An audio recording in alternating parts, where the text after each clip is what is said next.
Hi and welcome to bexbugoutsurvivor. We've got a concept to show you here.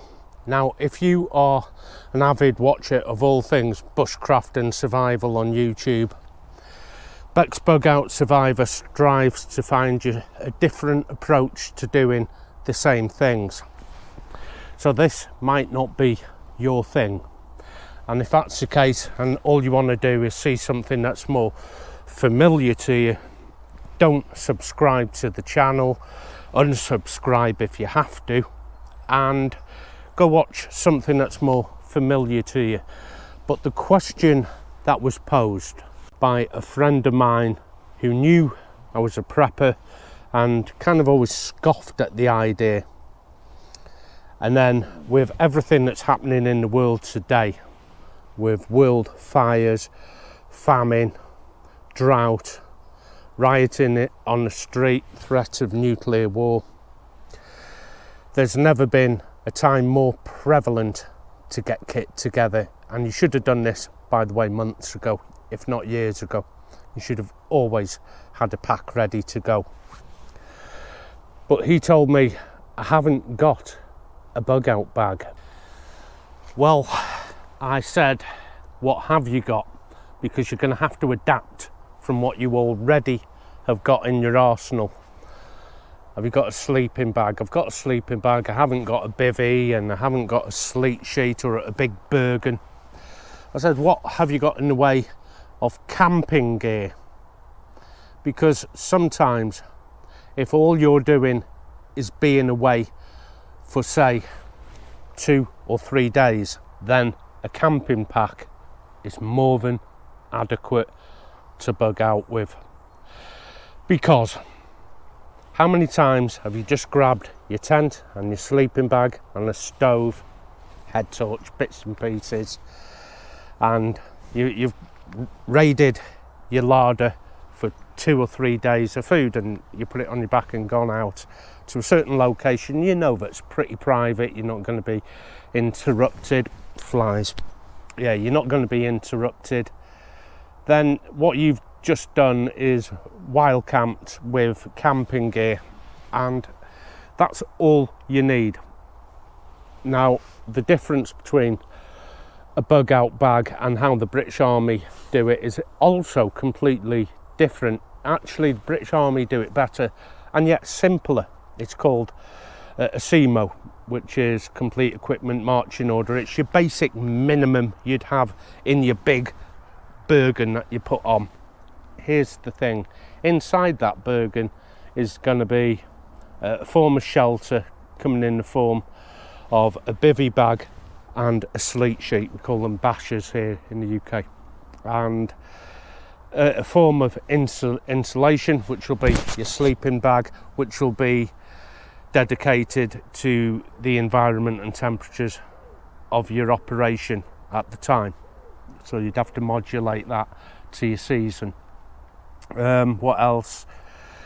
A stove for cooking, and you'll be told how many days food to bring, and that's about it. You'd have a warm jumper and the means to keep all that waterproof. So even the British Army keep things pretty minimalistic in their approach, you know, shelter, insulation, cookset, and I've said it once, I've said it 100 times, it's all you ever need to think about. You need to be warm, dry and well fed.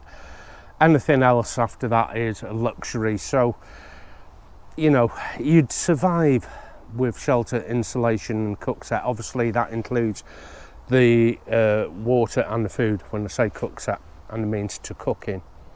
Now those decisions, which sleeping bag, which pot to cook in, which stove to cook on, which tent, which bivvy, they're things you make, and there's plenty of channels on YouTube. But let's dive straight into this.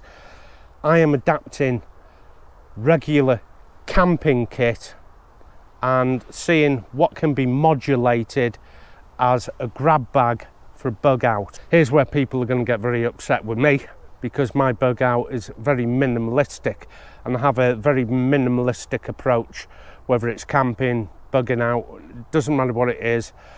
What I want is kit that is going to work really, really well, but just not a lot of kit. so minimal pieces. I want the very best, but not many individual components. And that's the approach I'm going for in my bug out, and it's the approach I've gone for here with this pack. My pack just happens to be a surplus pack. This is by a company called Berghaus, a British company who started making their packs for the military market, and then they translated that over to a civilian environment. It's one of my favourites. You are going to use whatever pack has the ability to carry the gear comfortably. You don't want to be squashing all your gear up so tight. I've always advocated it's better to have a very large pack with very few elements of kit inside. That way it's easier to pack. Surely if you've got a smaller pack and put smaller components in, that would be better. I hear you thinking. It's not, because you're cramming everything in, it bulges out and the pack is small and it's just difficult to carry. Not impossible to carry obviously, but a large pack with few elements of equipment in is what you should be thinking. My pack here is totally transversable, which means one day it's for camping and then it's for a bug out. This is my bivvy bag. The bivvy bag is a waterproof cover that goes over your sleeping bag. Throw it on the ground. Wherever you lie is your home for the night. It's waterproof, it's windproof, it's a tent you can put down anywhere and doesn't need to be pegged out, albeit this one is a hooped bivvy and you can peg it out, and it does have a little hoop that goes over your head. It's optional whether you want to use that hoop or not, but that is a kind of military bit of kit. Not this particular one, I don't know much about this one, but you can get military grade bivvy bags. What if you haven't got a bivvy bag? Pretty sure you'd have a tent. Everything of mine has been put into a dry sack. I could put individual elements into individual dry sacks, and that is perfectly acceptable. On this instance, I've put everything inside this 120 litre. I want to be warm when I get to camp. Obviously I'm going to be warm from walking. I'm not going to need anything to wear. A minimal warm kit. This is going to be your hoodie, your wool jumper, your fleece jumper, just something warm to put on. You don't need to get to camp and obviously being hot through sweating, and you're cooling down naturally when the sun goes and the moon comes up. You're going to be cold just hanging around camp, and you could just jump into your sleeping bag, but it still might be early and you still might have chores to do. Inside this is my buffalo smock. Also in here is a pair of socks and a change of underwear. If I translated this to a hiking environment, now know the difference between hiking and trekking and bushcraft and bugging out. They're all very different elements. You'd pack very differently, but the same idea, the same logic. You'd still have something warm to put on, maybe a fleece if I'm trekking. With the emphasis trekking, I'm going long distance with very little thought put into the actual sleep. I can do that with a bivvy bag, a civilian bivvy bag. Just throw it on the ground with a tarp over my head. But yeah, whatever you're doing, pack some warm gear. Now, warm trousers, I'm going to leave that up to you, but certainly a warm jumper, either a fleece. Really doesn't matter what you put in here so long as it's warm and you trust it to be warm. It's your favourite jumper, the one that is warm. Socks, underwear. In a camping arena, I would have much the same. I have a warm jacket to put on. In a winter environment, I'd have a warm ECW jacket.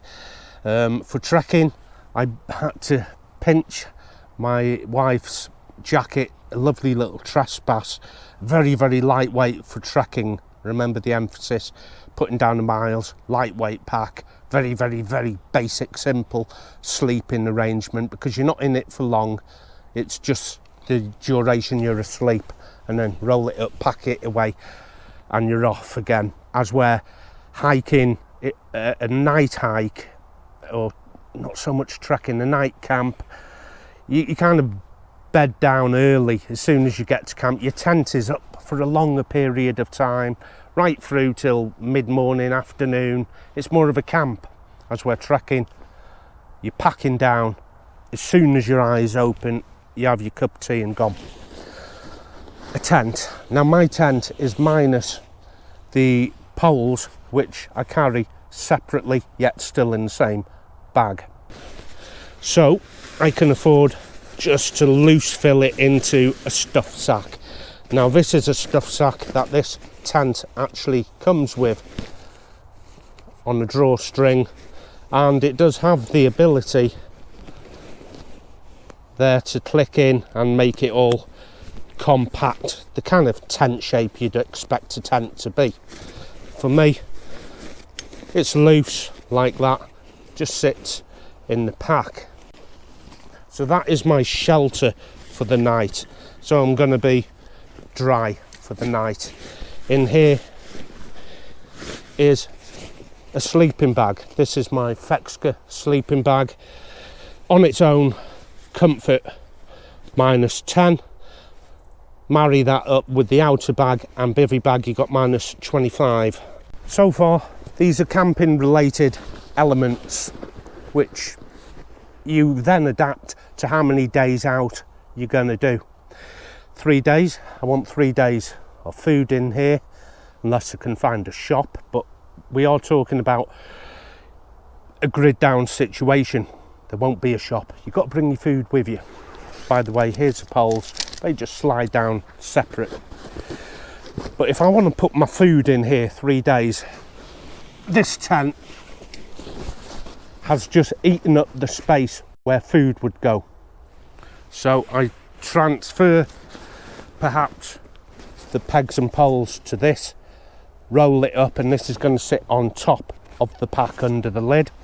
The space where this formerly was for camping is now filled with food. Now you can go down the road of freeze-dried, dehydrated, or MREs. They're the decisions you make. Now with the poles sat on top there,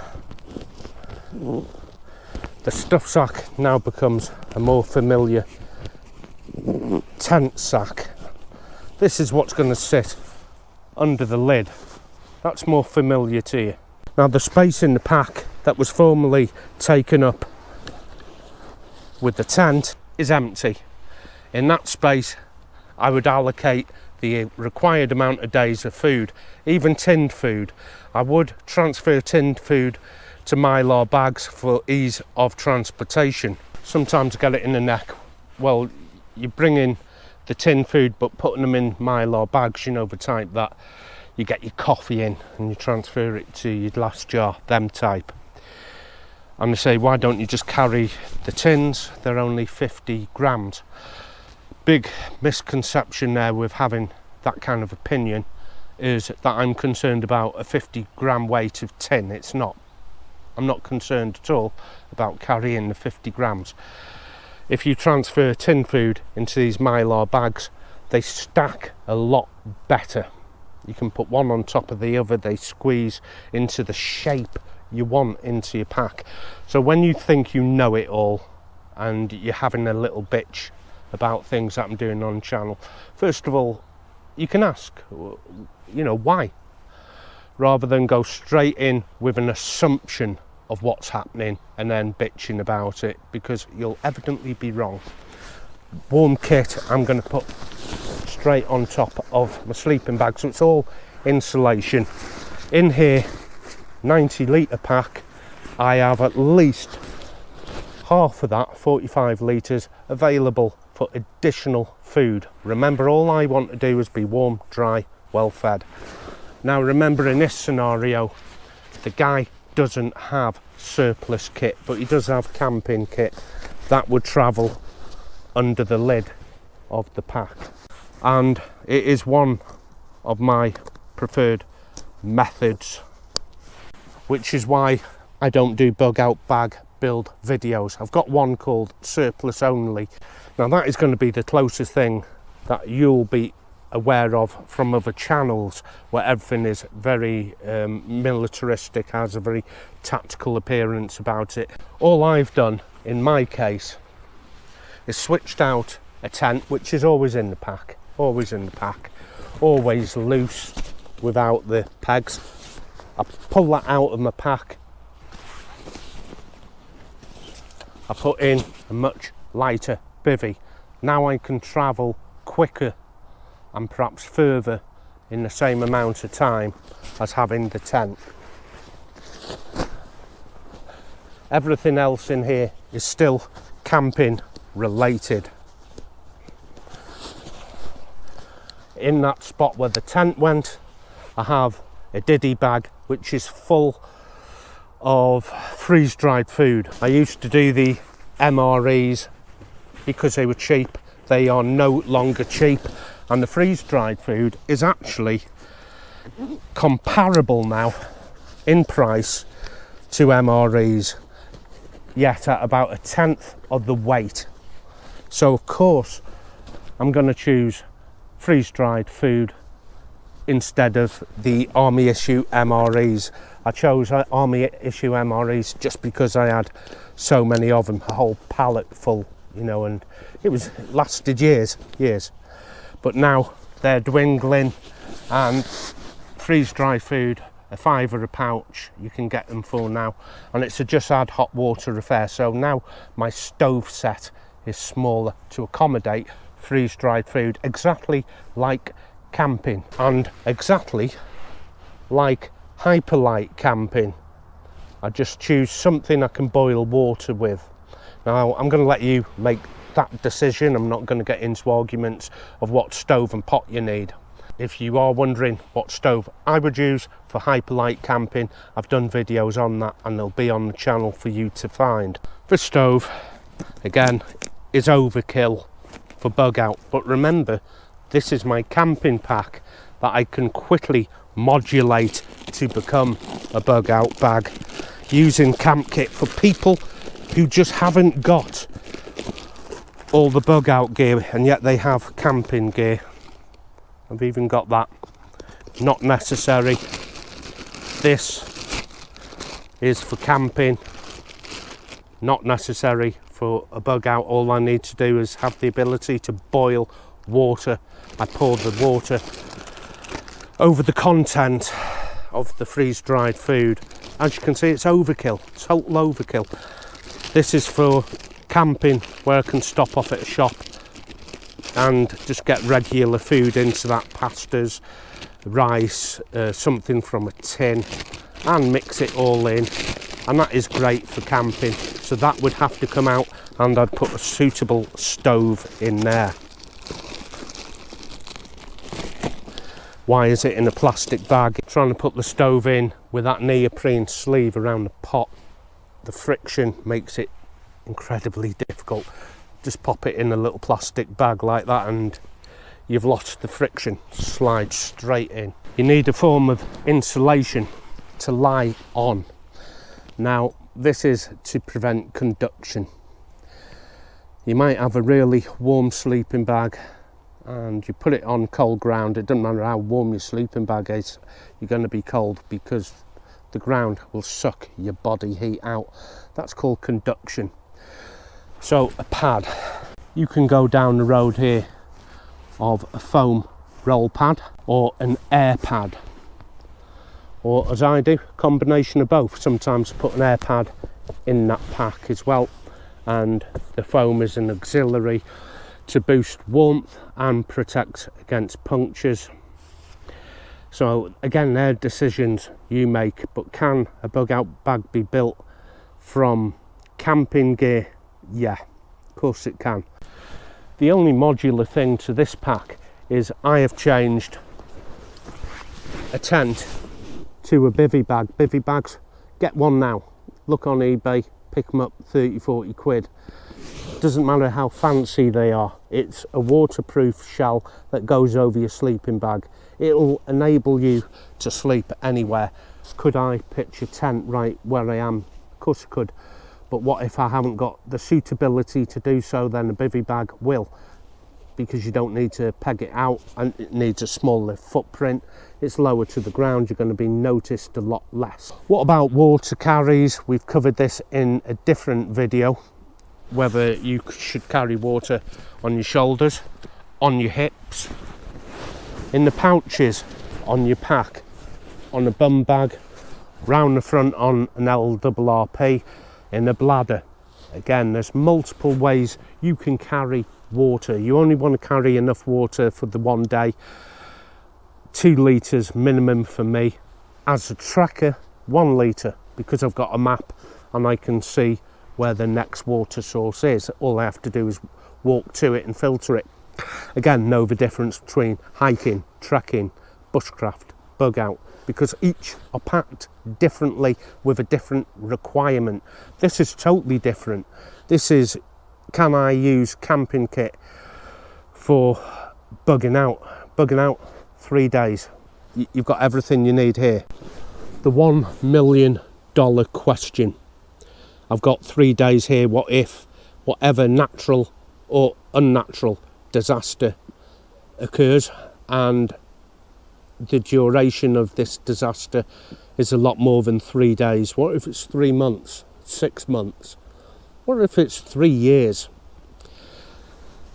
It's a serious consideration. You need one little bag, a little pouch with some tooling in that is going to extend the range of your camp to take it from 3 days to 3 months, even to 3 years. Now the content of that little bag is going to be a whole different video. Then I grab my little bag of preps, put them in this pack here. It's like putting your seatbelt on a car.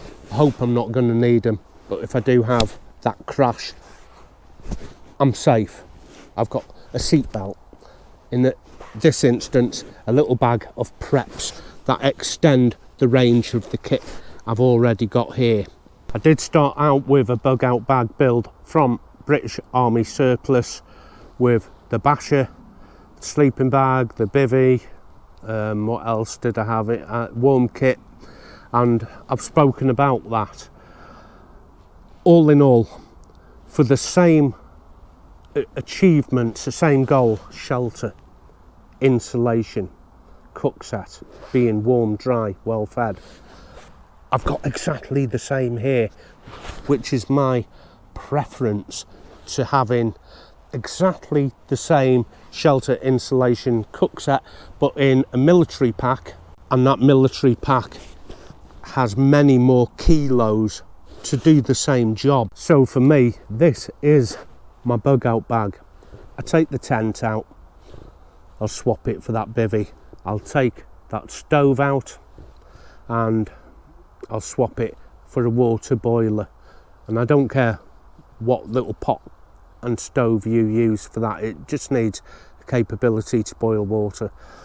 I have a top layer of insulation in the form of that smock, or in your case a hoodie, a jumper, something you trust. That's your additional warmth. This is why I don't do bug out bag build videos, because like I said in the beginning, bexbugoutsurvivor is very different to the norm of other videos you're going to see, and it creates a lot of bad atmosphere in the comments. Why don't you just use army kit? Why don't you do it like everyone else? Well, guess what, guys? I'm an individual. I'm free thinking. I can choose for myself. I'm not a brain dead drone. Providing the premise of the idea works, and in this case is lighter, I'm going to choose what works. That's it in a nutshell. For you guys who haven't got all the tactical gear, the military gear, and in today's environment you're really worried about that, I would just get yourself a 90 litre pack. This is the Berghaus. It's a lot lighter and I think better than a lot of Bergens out there. And you can put camping gear in. Get yourself a tent, get yourself a sleeping bag, get yourself a means to cook, some ground insulation, warm jumper, put your food in, a means to keep water sterilised, even if it's just boiling it. This is Bug Out simplified for the newbie.